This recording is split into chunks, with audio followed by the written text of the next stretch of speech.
Galera, tudo bem? Sejam bem-vindos a mais um vídeo do canal Paideia e hoje pra gente continuar a nossa série sobre a civilização romana e hoje a gente chega na parte do Império, né? Já discutimos nos vídeos anteriores a origem de Roma, o período da monarquia, o período da república e da crise dessa república. Hoje chegamos no Império. Como vimos no último vídeo, a República Romana nos seus últimos anos passava por uma intensa instabilidade política, onde o Senado não conseguia mais dar conta das disputas, das grandes tensões políticas e econômicas que Roma vivia nesse momento, né? O período da República é importante a gente lembrar que é marcado em especial pelas grandes guerras de conquista. E essas guerras de conquista trazem duas coisas muito importantes para Roma. Uma transforma Roma na grande civilização, na grande força econômica e militar que nós temos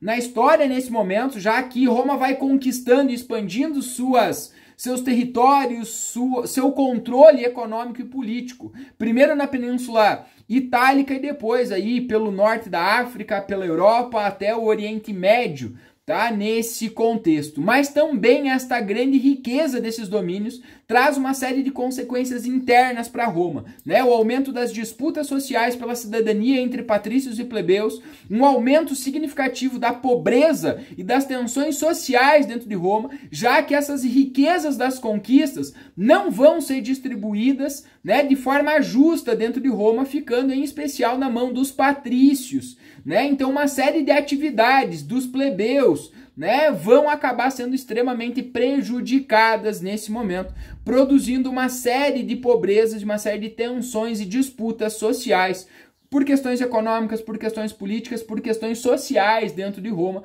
o que vai aumentar a pressão sobre o Senado, e o Senado não vai conseguir dar respostas nesse momento. E é justamente dentro desse contexto que surge a grande figura dos generais, que começam a aparecer como a grande solução política para esse momento, né? Aquelas grandes vitórias, as glórias do exército romano começam a ser vistos como a solução para os problemas políticos que Roma passava. Então eles passam a ser vistos como aqueles capazes de resolver esses problemas, né, para que Roma voltasse aos seus tempos literalmente de glória nesse momento. Só que essas disputas pelo poder acabam se transformando em grandes guerras civis no final da República Romana, porque os grandes generais romanos passam a desejar os cargos políticos, em especial os cargos de cônsule. E é nesse momento que Roma, então, para tentar resolver sua situação, cria os triunviratos. Mas dentro desses triunviratos, onde os três generais concentravam e dividiam o poder de Roma, passa também a haver uma grande disputa, né? Entre essas disputas, destaque para o último grande triunvirato, formado pelo Marco Antônio, pelo Lépido e pelo Otávio, né? Onde essa disputa vai acabar levando, então, a vitória de Otávio, né? E no ano de 27 a.C., o Otávio, então, passa a concentrar todos os grandes poderes políticos de Roma e se transforma no primeiro imperador. A partir então da derrota, em especial da vitória dele, da derrota do Marco Antônio nessas disputas do triunvirato, o Otávio então soma, né, ganha os títulos políticos, militares e religiosos do Senado romano e acaba concentrando. Então o Otávio, nessa circunstância, acaba ganhando o título de príncipe, que é aquele sujeito que está acima dos senadores e dos cidadãos de Roma nesse momento. Ele também ganha o título de imperador, que neste momento representa o comandante supremo do exército.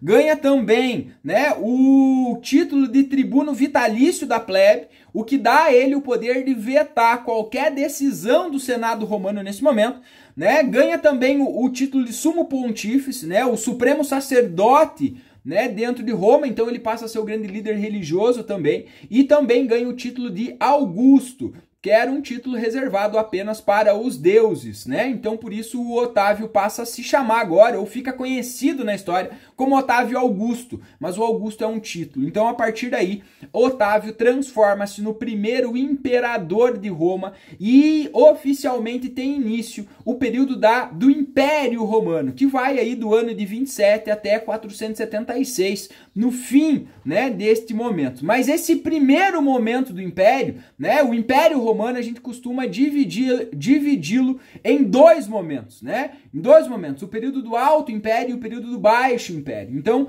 durante já o governo do Otávio Augusto agora, o Otávio Augusto, para poder governar e sabendo que enfrentaria uma série de condições nesse momento, o Otávio Augusto empreende uma série de reformas para Roma. Entre essas reformas, destaque para a profissionalização do exército, distribuição de terras para os veteranos militares, tá? Distribuição de trigo para os plebeus e ampliação da política do pão e circo. Tá? A criação da guarda pretoriana, uma guarda pessoal que passa a proteger o imperador nesse momento. A estabilização, né, do Império Romano. O Otávio Augusto, nesse momento, começa a cessar as grandes guerras de conquista, né? Roma para de ambiciar tantas conquistas e começa a estabelecer e estabilizar suas conquistas como forma de garantir o seu domínio e usufruir daquilo que já havia conquistado nesse momento.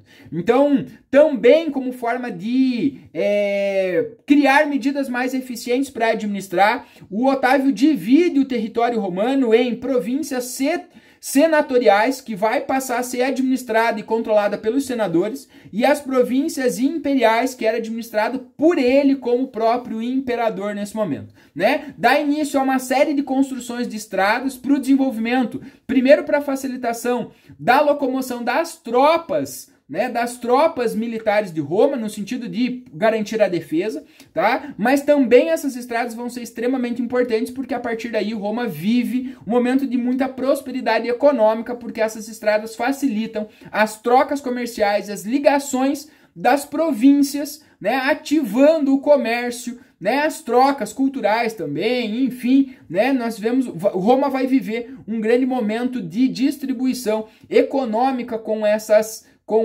construções dessas estradas, né?